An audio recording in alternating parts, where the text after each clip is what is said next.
Hola, ¿qué tal? ¿Cómo están? Bienvenidas, bienvenidos, bienvenides a este su podcast favorito. ¿Y eso a mí qué? Somos Carolina Y Lisandro, y hoy vamos a hablar sobre Chile. Vamos a viajar a Chile. sí, esta vez nos toca conocer un poquito más de qué está pasando en Chile. Estamos ya entrando un poco en el último año del presidente Boric, así que tenemos ganas de conocer un poquito qué está pasando y qué ha pasado con el gobierno de Boric, ¿no? ¿No? Y además, este gobierno de Boris también, ¿qué pasa con la constitución chilena? ¿No? O sea, es un intento muy interesante, o sea, es muy raro poder observar en nuestros tiempos, ¿no? En pleno siglo XXI, esfuerzos por aprobación de una nueva constitución, pues que fueron ya fallidos en el caso de Chile.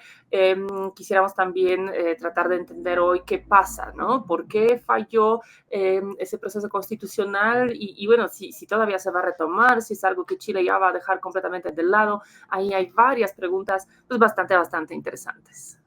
Totalmente, y aparte intentaremos siempre darle un abordaje desde lo que hacemos aquí, de esto de siempre preguntarnos, ¿y eso a mí qué, no? Finalmente, ¿qué nos puede afectar? O qué, no aquí particularmente, pero qué consecuencias puede tener esto para la población, para finalmente la política en Chile y para la sociedad, ¿no? Claro, y pues ahí hay buenas razones para decir, ¿y eso a mí qué? Pues para Chile, por supuesto, es un tema fundamental, ¿no? Entender qué pasa con la Constitución, porque pues, la Constitución actual, que a final de cuentas sigue siendo la herencia de la dictadura de Pinochet, pues sigue vigente. Hubo, por supuesto, un cambio importante en algunos aspectos, pero sigue siendo, sigue articulando el sistema político chileno pues a partir de las crisis que han surgido ya en la década de los años 20 de este siglo en Chile, pues se vio esa necesidad de hacer algo, pero no prosperó. Entonces, la capacidad de Chile de pues andar en esta ruta, de poder reformar su marco constitucional, pues es muy importante para su futuro, para la capacidad chilena de reparar esas fracturas sociales, de hacer reforma profunda a la política, y también tiene que ver, por supuesto, con gobernabilidad, ¿no? O sea, con la capacidad del gobierno de atender, de responder a los problemas actuales. Sí, bueno, un poco también de esos contextos había surgido incluso la propia figura de Boric, que luego, bueno, como bien planteabas un poquito al inicio, se fue un poco en ese tema particular de la Constitución, bueno, enfrentando diversas situaciones, pero eso abordaremos hoy. Pero no estamos solos hoy, Caro, para este tema. Nuevamente tenemos el gusto, el placer de contar con una invitada. Así es, hoy estamos de manteles largos porque está con nosotros aquí en el Y eso a mí que Julieta Suárez Cao, una gran amiga, una académica brillante, profesora del Instituto de Ciencia Política de la Pontificia Universidad Católica de Chile, politóloga, integrante y una de las grandes lideresas de la red de politólogas que queremos mucho en este espacio. Julieta, muchísimas gracias por acompañarnos el día de hoy. Muchísimas gracias a ustedes, Carolina y Lisandro. Es un placer para mí estar en este podcast, charlando además sobre Chile. Bienvenida, Juli, bienvenida. Y creo que sin mucho más preámbulo, pues quisiéramos empezar, ¿no? Un poquito aprovechándote que te tenemos por un ratito para preguntarte particularmente esto que Caro planteaba de entrada, que es algo que ha diferenciado a Chile en estos últimos años, ya tiene varios años, ¿no? Que este proceso se empezó a plantear y con todas las movilizaciones que hubo, todos los replanteamientos. Pero bueno, ¿cómo podrías resumir de alguna manera o cómo podrías interpretar lo que pasó con este proceso constitucional que terminó siendo fallido, ¿no? O sea, ¿qué fue lo que pasó y por qué tampoco pudo finalmente llevarse a cabo, ¿no? Uy, si lo tengo que resumir en una palabra, te diría que seguimos como en cierta incertidumbre con respecto a qué va a pasar con si va a haber un cambio constitucional, si va a haber reformas constitucionales. Se está dificultando mucho, digamos, conseguir las mayorías necesarias para sacar algunos temas. Como ustedes bien decían al principio, ¿no? Parte del mandato de gobierno del presidente Boric dependía en parte de la aprobación del primer borrador, ¿no? Del borrador de la Convención Constitucional, que fue rechazado en 2022, y luego igual, ¿no? Se mantuvo el proceso, se continuó con otra instancia que yo diría que a partir de una lectura quizás un poco rápida, tanto de las élites políticas como de las élites intelectuales, digamos, fue una negación absoluta del primer proceso, ¿no? Entonces, todo lo que fue el primer proceso, bueno, asumimos que no funcionó porque no había partidos políticos, porque era muy abierto, porque todos los temas estaban sobre la mesa, porque tuvieron que darse un reglamento, porque lo tomaron grupos con identidades y con demandas fragmentadas. Entonces, ¿qué hacemos? Bueno, hacemos un proceso constituyente todo al revés, ¿no? Donde hay 12 bases constitucionales que no se pueden salir de ese tema, con un reglamento que ya está hecho, solo con partidos políticos, con muy poca representación de población indígena, casi sin independientes y definitivamente sin independientes en las en listas propias, digamos, pero manteniendo la paridad de género, ¿no? Y ahí también la ciudadanía reaccionó casi de la misma manera, porque todo lo que habían votado para una convención, digamos, más controlada desde la centroizquierda hacia la izquierda, en el Consejo Constitucional fue más bien de la centroderecha hacia la derecha. Esto surge un nuevo borrador que también en mucho era una continuación de la Constitución actual y un antagonismo, digamos, con el primer borrador constitucional, que sorprendentemente también es rechazado por la ciudadanía. Entonces, ¿pero por toda qué? nuestra... No quieren continuidad, pero tampoco quisieron un cambio pues, muy profundo, ¿no? Porque el primer proyecto realmente cambiaba muchísimo en la lógica del sistema político chileno, de derechos, de los reconocimientos, de identidades y demás. Entonces, ¿qué es lo que, o sea, por qué ni el A ni el B, ¿no? O sea, no lo quisieron ni tan radical, pero tampoco quieren una continuidad. ¿Por qué no quieren ninguno de esos? ¿Y qué es lo que quieren entonces? Bueno, la verdad es que vamos a hablar con evidencia, ¿no? Entonces, ¿qué es la evidencia que tenemos de por qué la gente rechazó el primer borrador? No tiene nada que ver con el texto del primer borrador. Si vos ves las encuestas que preguntaron a la gente los motivos para el rechazo, la primera es por la forma en que se comportaron los y las convencionales, ¿no? Y después las otras eran como grandes declaraciones no asociadas al texto, por ejemplo, porque iba a dividir a Chile, ¿no? Y eso te da la idea de que son opiniones, en inglés diríamos como que te las dieron con una cucharita, ¿no? Como cuando eres un bebé. Entonces, que tiene que ver un poco también con el ámbito comunicacional donde se dio el debate, el rol de los medios, el rol de también ciertos intereses económicos en generar campañas. Yo no sé si hablaría de fake news necesariamente, pero sí de muchas interpretaciones mañosas, ¿no? De algunos de los artículos. Y cuando les preguntaban, digamos, porque era una pregunta cerrada, ¿no? Entonces, no sé, por la plurinacionalidad, por los derechos de las mujeres, eso estaba abajo. No eran las razones por las cuales la gente había rechazado. Entonces, no se rechazó el texto por el texto. Lamentablemente, en el segundo proceso no tenemos las mismas encuestas para poder decir por qué se rechazó el segundo borrador. Entonces, ahí podría hablarte más como de intuiciones o hipótesis, pero no tengo evidencia para decirte por qué se rechazó el segundo borrador, ¿no? Y lo que sí hay, y bueno, y lo podemos ver también en casi todas las elecciones latinoamericanas, quizás México, Paraguay son las excepciones, ¿no? Que hay una gran ola también anti-oficialismos en la región. Lo vimos recientemente en Uruguay, ¿no? A pesar de haber sido un presidente de los mejores evaluados de América Latina, no logró, digamos, capitalizar ese prestigio, la opción de gobierno que tenía la centroderecha en Uruguay para estas elecciones, ¿no? Entonces, hay muchas cosas mezcladas, hay manejos, digamos, que se dieron con respecto al primer borrador, diría yo, que era un borrador que si te lo tengo que resumir en una línea, era un borrador que lo que hacía era desconcentrar el poder. El poder en Chile está muy concentrado, el poder económico, el poder político, el poder social, un Estado unitario, altamente centralizado, un presidencialismo con muchos poderes en la presidencia, digamos, de los temas, ¿no? que yo conozco. Y lo que hacía el primer borrador era tratar de generar otros polos alternativos de poder, un Estado regional, ¿no? Un Congreso con más fuerza para generar un balance de poder más cercano al presidencialismo americano, si querés. Entonces yo lo veo, ¿no? Como que era un borrador que lo que hacía era desconcentrar el poder.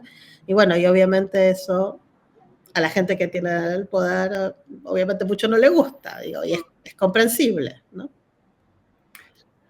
Pues sí, la verdad que ahí estaba pensando, perdón, el tema de por qué la Constitución de Chile sigue vigente con algunas reformas, si mal no recuerdo, creo que es, no sé si Lagos había hecho una reforma, si mal no recuerdo, creo que Lagos era el que había hecho la reforma esta de que tuvieran que elegirse los senadores o que ya no estuvieran estos senadores que venían de la dictadura Designados. militar, pero Lagos, ¿no? O sea, y después hubo alguna otra reforma, pero realmente se ha reformado poco, una constitución que viene de la dictadura del gobierno de Pinochet y que además, por lo que he visto y un poquito también entrando al tema del gobierno de Boric, el propio Boric, después de estos intentos fallidos, también se bajó del tren, ¿no? Y dijo, de acuerdo, yo ya no voy a ir por otra, no voy a intentar promover esta reforma en lo que me quede de gobierno, ¿no? Y como tú decías al inicio, era uno de los mandatos con los que llegaba Boric. ¿Cómo esto repercutió? ¿Qué tanto afectó en la propia relación del gobierno con la sociedad chilena, entendiendo lo que nos comentabas, ¿no? De estas paradojas o estas cuestiones complejas de entender, pero finalmente era un mandato del presidente y llegaba con eso de manera muy fuerte, ¿no? ¿Qué impacto tuvo esto de que él anunciara, bueno, yo ya no voy a intentarlo nuevamente? Bueno, yo creo que en ese momento había tal hartazgo que creo que hubiera sido mucho peor si él decía que se intentaba otra vez, ¿no? Además, para fomentar el rechazo del primer borrador, lo que había hecho el Congreso era bajar el quórum necesario para la reforma. Entonces, ahora tenemos una reforma constitucional que ya no es más de 2/3, y eso lo que hace también es esta idea de que, bueno, está disponible la posibilidad de reformar y no de cambiar por completo la Constitución a través del Congreso. El tema es que ahora estamos con altos problemas de fragmentación o de llegar a acuerdos en el Congreso, que hace que, aunque bajó bastante el quórum de reforma, tampoco parece tan plausible conseguir las reformas necesarias. Uh-huh. Y te diría que no solo el mandato era como una nueva constitución, sino el mandato por ahí de reformas más aterrizadas, en particular en temas de políticas sociales y de políticas de educación, de salud, etcétera. También dependían de que cambiara la Constitución, porque hay muchos aspectos de la Constitución vigente que vuelven a un montón de estas reformas o anticonstitucionales o mucho más difíciles de conseguir, ¿no? Entonces, no solo es el tema como del mandato de una nueva constitución, sino de las demandas sociales del estallido social que necesitarían unas reformas relativamente profundas en lo que tiene que ver con pensiones, salud, educación, que con la constitución vigente son muy difíciles de alcanzar. O sea, de un Estado más presente, perdón, Carlos, de un Estado más presente, ¿no? Okay. Exacto, sí, sí. En tu perspectiva, entonces, ¿ya no habrá más? O sea, ¿crees viable que quizá al final del mandato, quizá buscando, quizá en el tema del siguiente proceso electoral, que el tema constitucional regrese? ¿Crees que habrá una coyuntura? Porque si después del estallido social, ¿no? Esa crisis tan fuerte, donde todo parecía justo estar puesto para un cambio tan significativo como es la adopción de una nueva constitución, fracasó el primer intento, fracasó un segundo intento, ¿crees que habrá todavía coyuntura en Chile para que esto regrese y para que se llegue o sea viable aprobar una nueva constitución? Yo creo que así como están las cosas hoy, lo veo difícil. Creo que debería volver a generarse algún proceso, digamos, de abajo hacia arriba, que volviera a poner sobre la mesa esto. El año que viene tenemos elecciones generales. Mi intuición es que nadie va a prometer en la campaña una nueva constitución, nadie de las personas que pueden ser contendientes serios, ¿no? a la presidencia. Y que si eventualmente este tema vuelve a surgir, lo más probable es que sea no desde la élite de abajo hacia arriba, sino nuevamente a través de protestas o demandas sociales. ¿Sí? Entonces, una más para ir cerrando y ir justo analizando a Boric, ¿no? Como dando un paso a un análisis de lo que lleva y de lo que viene para su gestión. el hecho de que entonces no ha podido aprobar, no ha podido transitar con una nueva constitución, como decías, tan importante, tan necesaria para avanzar en sus otras promesas de campaña, o sea, la gente hoy, ¿qué piensa de Boric? O sea, está pintando para ser un fracaso esa presidencia que pues, ha sido recibida con muchísima expectativa, ¿no? En Chile y creo que en toda América Latina, que era como un presidente de una izquierda diferente a esa izquierda tradicional, más joven, ¿no? Con cierta presencia, con ciertas ideas que, pues, que daban mucha esperanza, ¿no? y que generaban mucha expectativa. Mira, su aprobación en este momento es baja, pero también fue súper baja Piñera cuando dejó el gobierno y también estaba muy baja Bachelet cuando dejó el gobierno. Entonces hay un efecto que parece trascender un poco a las figuras, ¿no? Hay esta idea de que las lunas de miel son cada vez más cortas, ¿no? Y que como que el hartazgo de la ciudadanía cada vez es más alto, ¿no? Y está un poco esta idea también, creo yo, y yo me niego a culpar a la ciudadanía. Yo creo que no es culpa de la ciudadanía que no sabe lo que quiere, o que un día quiere A y otro día quiere B. Yo creo que tiene mucho que ver también con la oferta política. La oferta política en Chile se ha desordenado muchísimo, se ha extremado y radicalizado mucho también. Y entonces es más bien, si quieres, una irresponsabilidad de las élites, ¿no? Esta idea, y no tanto una ciudadanía que no sabe qué quiere, el desapego que hay con la política, y por ahí hasta iría un poco más lejos y no diría solo desapego, sino muchas veces un rechazo, ¿no? Y la política entendida como política partidaria. Y Juli, perdón, esto que nos decías del Congreso, ¿no? Porque decías, bueno, la posibilidad de que no se va a votar una constitución nueva, pero puede haber reformas en el Congreso. Yo cuando estaba revisando cosas justo para esta conversación que íbamos a tener, vi como en el Congreso Boric en sí, el partido o la alianza que gobierna, está en minoría, ¿no? O sea, no es mayoría en las cámaras del Congreso, ¿no? O sea, y respecto a lo que mismo planteabas hace un rato, bueno, vamos a tener elecciones, ¿no? A Boric le queda el final de su mandato. ¿Cómo esto finalmente, si no estuvo en la agenda o no se logró la reforma en estos términos que platicabas en este gobierno de Boric, ¿no? Pensando en lo que viene y en la agenda abierta con una oposición por lo menos hasta ahora más fuerte en el Congreso, ¿cómo se va vislumbrando? Entiendo que estamos lejos todavía, falta, pero porque mucho menos habría un interés en reformas de este tipo si volviera a gobernar la centroderecha o la derecha, ¿no? Finalmente esto quedaría prácticamente, no sé si fuera de la agenda, pero para nada sería prioritario, ¿no? O sea, entonces, un poco sumando a lo que Caro preguntaba, ¿podemos en realidad olvidarnos de estos temas en Chile por un tiempo? ¿O todavía puede ser que para la sociedad siguen siendo temas que deben ser abordados, gobierne quien gobierne? Yo creo que para la sociedad los temas igual siempre fueron otros, ¿no? Y lo que era la Constitución era un medio para alcanzar esos otros temas. Un medio que permite o que obstaculiza, ¿no? Y esta Constitución obstaculiza algunas de las reformas necesarias alineadas con las demandas sociales del estallido, que en general no era por una nueva Constitución, ¿no? Eran demandas mucho más concretas y mucho más múltiples.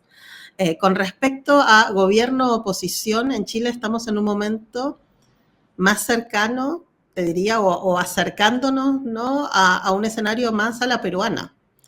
Entonces, lo que tenemos es mucho individualismo, tenemos cada vez más, para que te des una idea, en las elecciones de 2021 entraron al Congreso 2 candidatos independientes, ahora la bancada de representantes independientes, de diputadas y diputados, es de 43 personas.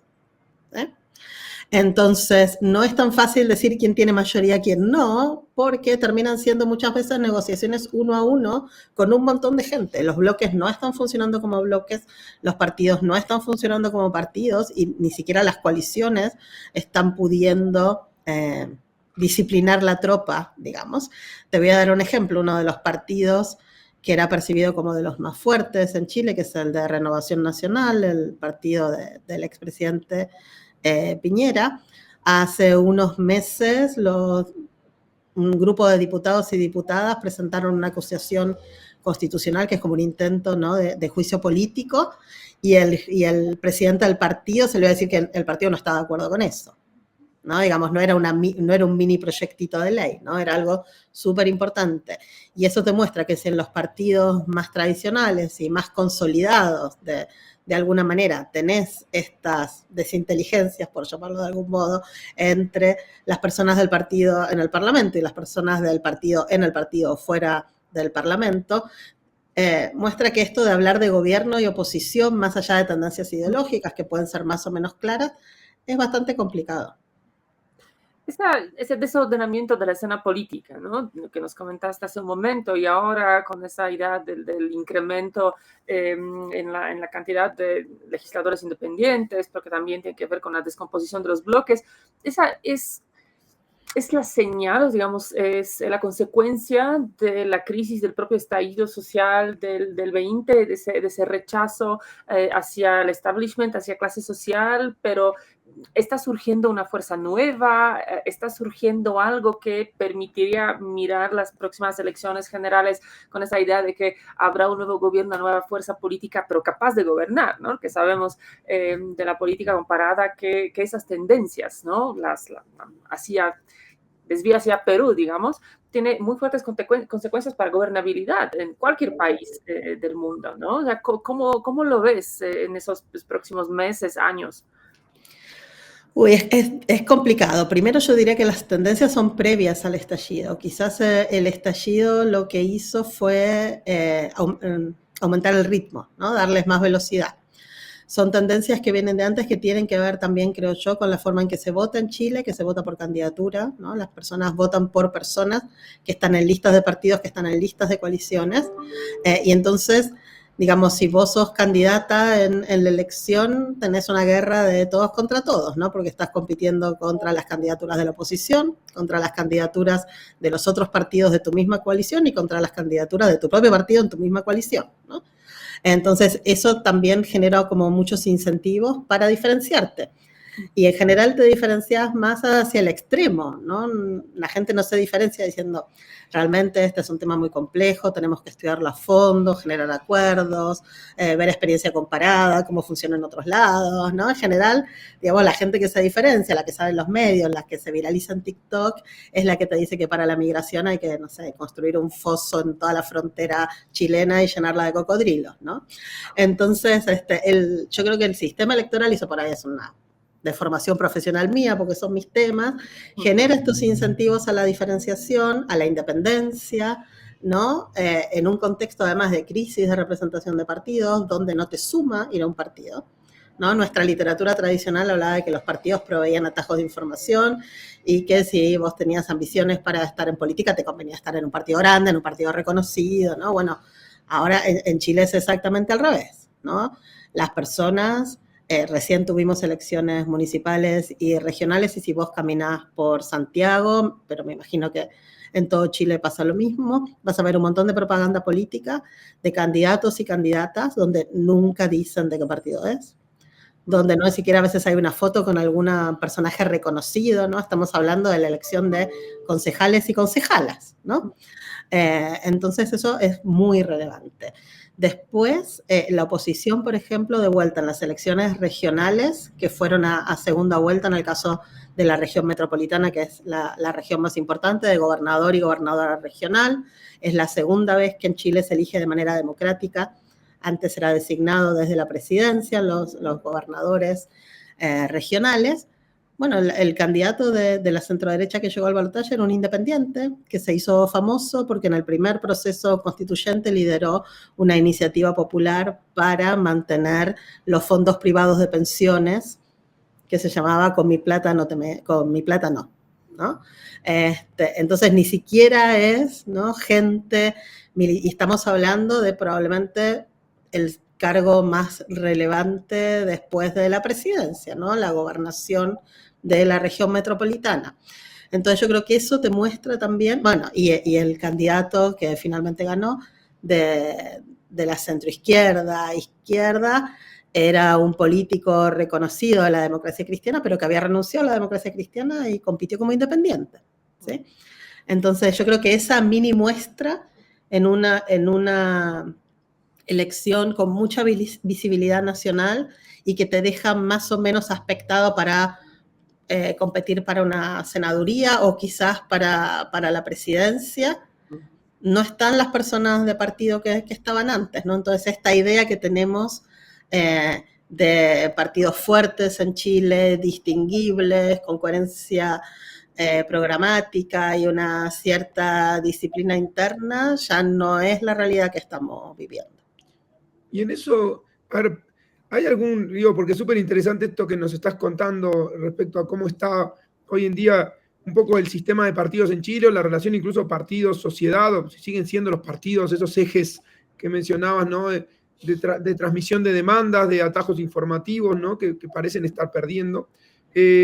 Justamente contrario a lo que hablábamos el otro día en el caso de Uruguay, ¿no? De donde los partidos siguen siendo muy institucionales, pero pensando también en que las grandes figuras, a ver, entre comillas, figuras políticas, quienes habían ocupado la presidencia en Chile previamente y se habían alternado, están un poco fuera, bueno, evidentemente Piñera por el accidente, evidentemente ya falleció, pero también Michelle Bachelet se había un poco salido de la escena política chilena para jugar en la escena internacional y un poco, también quedó un poco huérfano los espacios, o la gente dejó de reconocer figuras en los partidos.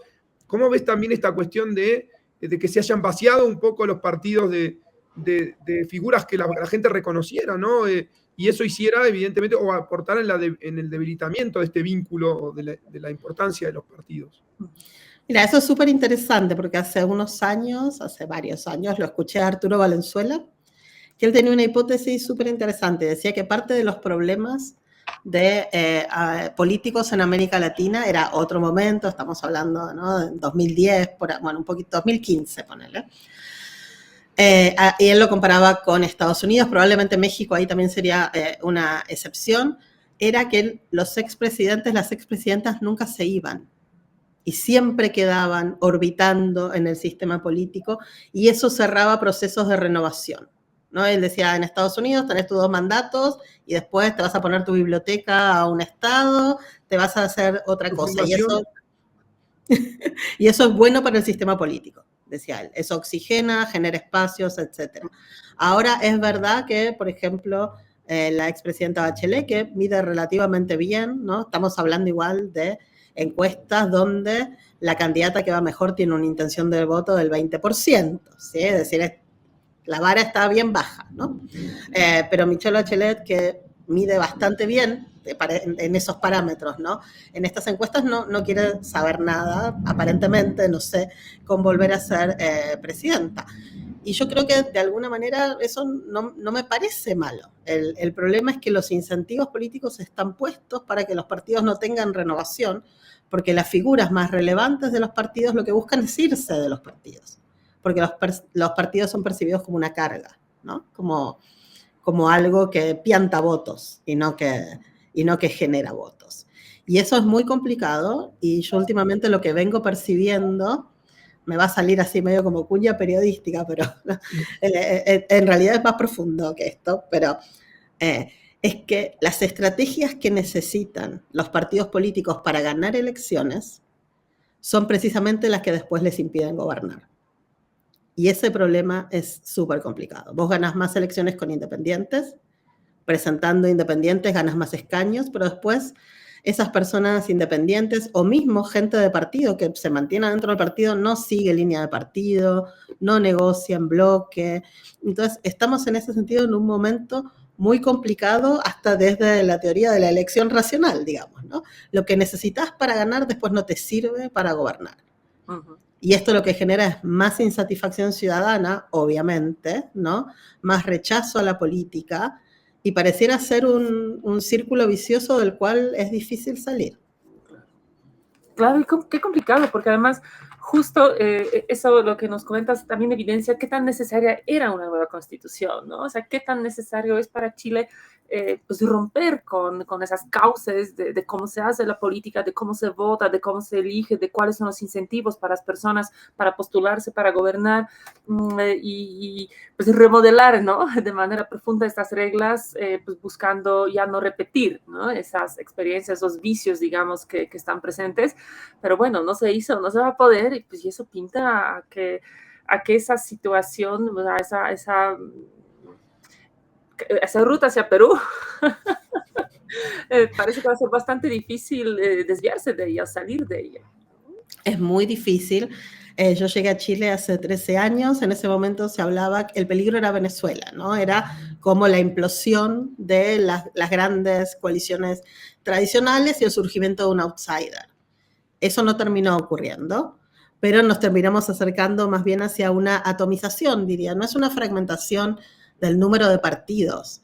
Y eso, bueno, hay mucha desinformación en Chile al respecto, ¿no? Esta idea de que el problema es que hay muchos partidos. No, ok, si los partidos al menos fueran coherentes, programáticos, por ahí tardas un poco más en llegar a acuerdos, pero aunque tengas muchos, podés llegar a acuerdos. Esto no es un problema de fragmentación de partidos, es un problema de camino hacia una atomización individual, que es muy complicado de revertir en un contexto además donde si vos pensás en la ciudadanía más local o regional, donde se deciden muy pocas cosas, porque el sistema sigue siendo altamente centralizado en Santiago, ¿no?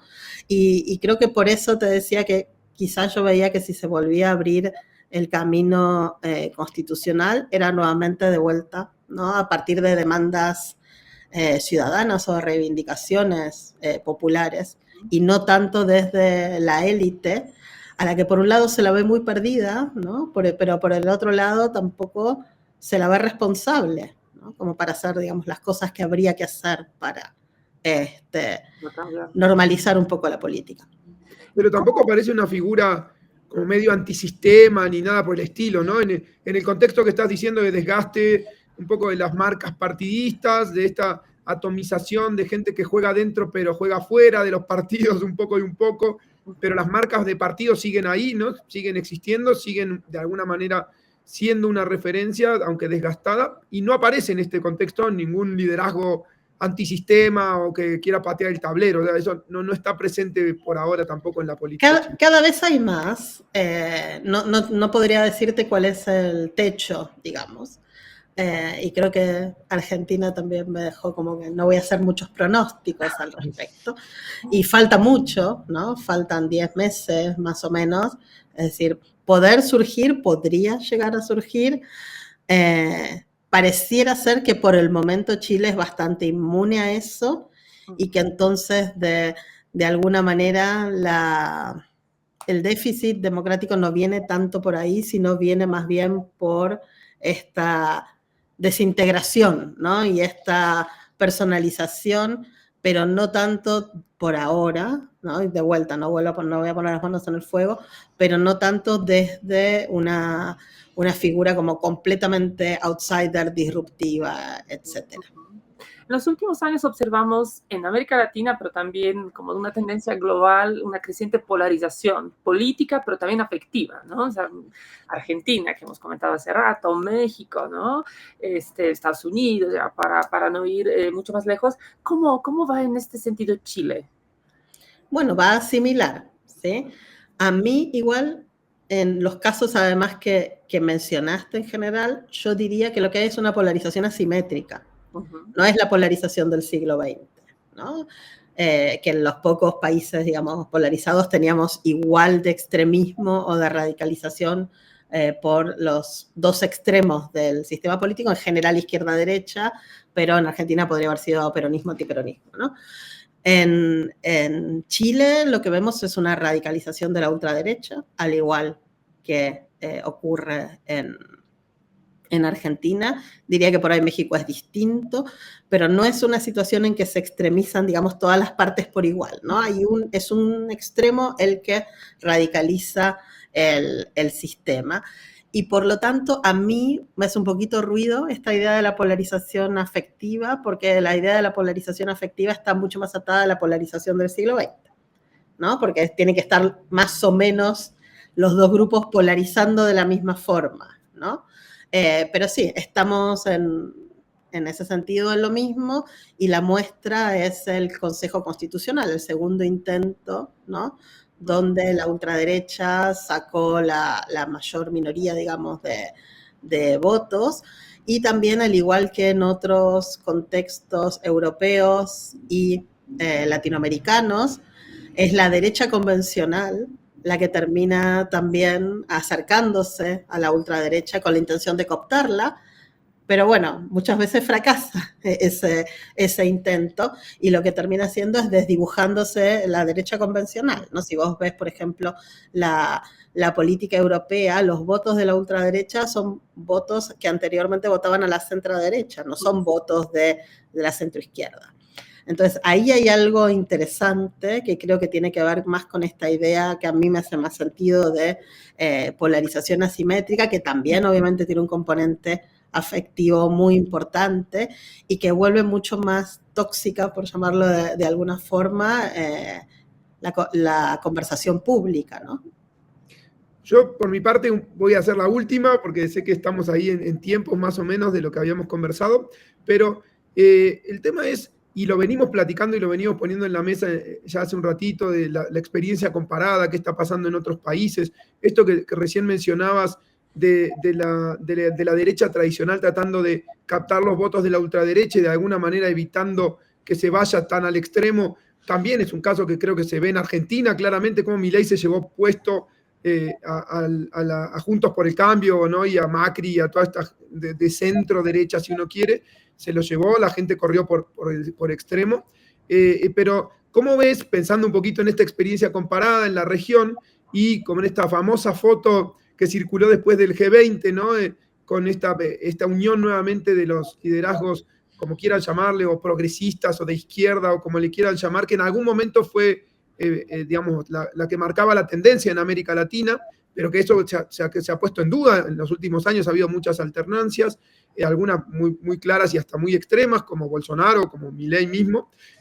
¿Cómo ves esto de a Boric jugando un poco con Lula y con Sheinbaum, que parecen ser un poquito, no quiero hablar con cuidado, pero un poquito más extremos, entre muchas comillas, de lo que puede ser Boric, o ahora cuando llegue el nuevo gobierno uruguayo del Frente Amplio nuevamente, y Petro, que también salía en esa foto y que a veces se nos desfigura un poco cómo está jugando en la región? Pero ¿cómo estás viendo esto, o cómo ves a Boric en ese juego, entendiendo que él está también jugando para adentro, para lo interno, y además en su último año, ¿no?, de gestión? Ahí veo, bueno, claro, está en el último año, entonces no sé qué va a pasar después con Chile, ¿no? A diferencia de Brasil, Uruguay, Colombia, que creo que les queda un poquito más todavía, ¿no? Ahí veo como distintas cosas. Una, creo que a Boric en particular le dio bastante aire toda esta nueva coalición, si querés, de progresismo en América Latina, y me parece que parecido a otros presidentes de la región y también del continente, es este típico liderazgo presidencial que es mucho mejor percibido fuera del país que adentro del país, ¿no? Entonces, hay algo ahí de relaciones internacionales bien manejadas que creo que hacen de Boric un liderazgo con proyección internacional mejor de la que quizás tenga nacionalmente ahora. Eso no implica que después pueda haber un legado, etcétera, ¿no? Por otro lado, estamos un poquito como volviendo a principios de siglo, ¿no? Y están las dos izquierdas de Castañeda, ¿no? Te voy a responder más desde política comparada, que es mi área de expertise. No soy experta en relaciones internacionales, y me parece que ahí lo que vemos, además de este frente progresista que hablabas, es que también hay diferencias, ¿no? Y creo que la piedra ahí de tope es Venezuela, y es la relación que tienen con el régimen de Maduro, que Boric en ese caso, y me imagino que el Frente Amplio Uruguayo tendrá una posición por ahí también más parecida, son muy críticos con respecto a la autocratización en Venezuela, ¿no? Y a lo que ocurrió en las últimas elecciones en ese país, mientras que Petro, Lula, Sheinbaum quizás, digamos, son mucho más cercanos de alguna manera, o mucho más complacientes con el régimen de Maduro, ¿no? Entonces ahí veo también un tema que es importante, porque la diáspora y la migración y el desplazamiento, digamos, de tantos millones de venezolanas y venezolanos están teniendo un impacto en nuestros países, ¿no? Entonces, si bien veo que en general a Boric le conviene tener esta coalición progresista, tampoco deberíamos dejar de ver las grandes diferencias que tienen, en particular con temas tan sensibles y tan de la coyuntura política diaria, al menos acá En Chile, el número de inmigrantes de Venezuela ya superó al número de inmigrantes de Perú, que están hace décadas en Chile. Y tengan en cuenta además que Chile es uno de los pocos países del mundo que permite a las personas como yo, extranjeras no nacionalizadas, pero residentes, derecho a voto a todo nivel, presidente nacional, municipal, regional, con solo 5 años de residencia. Y eso implica también en un país con baja población, ¿no? Un impacto, una masa de gente muy grande participando en las elecciones. Todavía no tenemos estudios de esto, pero hay algunas hipótesis que en las elecciones locales, algunas alcaldías, fue voto casi decisivo, ¿no? Y ahora es voto obligatorio. Entonces estamos obligando a votar a extranjeras residentes con 5 años. Uruguay también tiene lo mismo, pero a partir de los 15 años, ¿no? Entonces, nada, creo que el tema de Venezuela es un tema súper sensible y que divide a este bloque progresista internacional.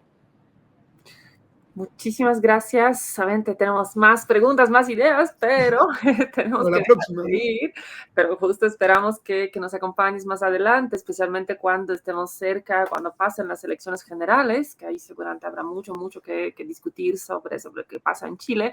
Muchísimas gracias, querida Julieta, por tus explicaciones, por enseñarnos tanto hoy sobre Chile. Un lujo, de veras un lujo contar contigo. No, muchas gracias a ustedes, me encantó estar en el podcast.